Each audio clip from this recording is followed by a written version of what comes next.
अपना स्थान ले लेगा। ये भारत के लिए और दुनिया के लिए अपार संभावनाओं खोलेगा।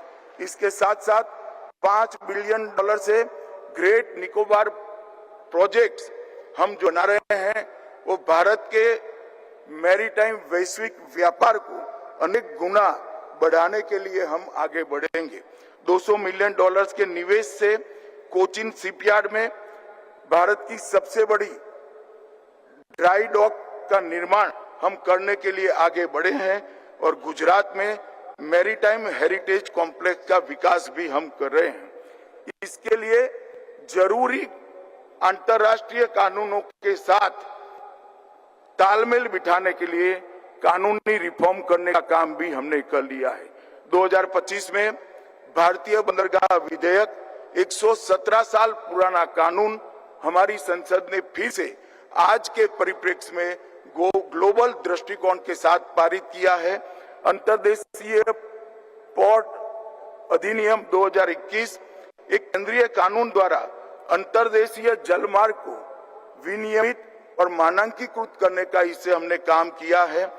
प्रमुख बंदरगाह प्राधिकरण अधिनियम 2021 इसके माध्यम से हमने बंदरगाहों को और बोर्डों को अधिक स्वायत्ता और उनके संस्थागत ढांचे के आधुनिकीकरण का मार्ग खोला है। राष्ट्रीय जलमार्ग अधिनियम 2016 106 नए जल मार्गों को घोषित किए हैं और इसमें से कई सारे हम चालू कर चुके हैं। जल समृद्धि योजना और portal ease of doing business में बेहतरी के लिए सागर सेतु पोर्टल और समुद्रयान गहरे समुद्र में खनन के लिए ऐसे कई सारे इनिशिएटिव हमने लिए हैं।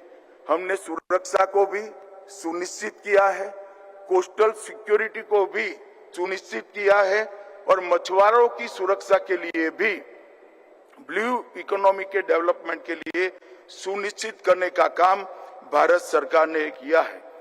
हमने पिछले दशक में तटीय शिपिंग में 118% की वृद्धि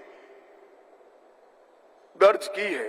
कार्गो हैंडलिंग में 150% की वृद्धि हमने दर्ज की है और टर्न अराउंड टाइम में भी कमी कर हम लगभग वैश्विक मांग के साथ हम नजदीक पहुंचे हैं। मैरीटाइम सेक्टर में सर्कुलर इकोनॉमी को बढ़ावा देने के लिए, शिप बिल्डिंग के लिए आगे बढ़ने के लिए हम नीतिगत फैसले लेकर नई पॉलिसी कर भी आए हैं।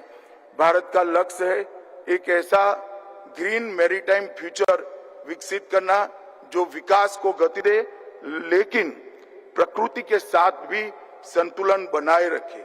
साथ ही भारत ये नहीं भूला है कि स्मॉल आइलैंड स्टेट और ग्लोबल साउथ के कई देश समुद्र से ही जीवन और जीविका प्राप्त करते हैं। उनके लिए क्लाइमेट चेंज का अस्तित्व का प्रश्न है।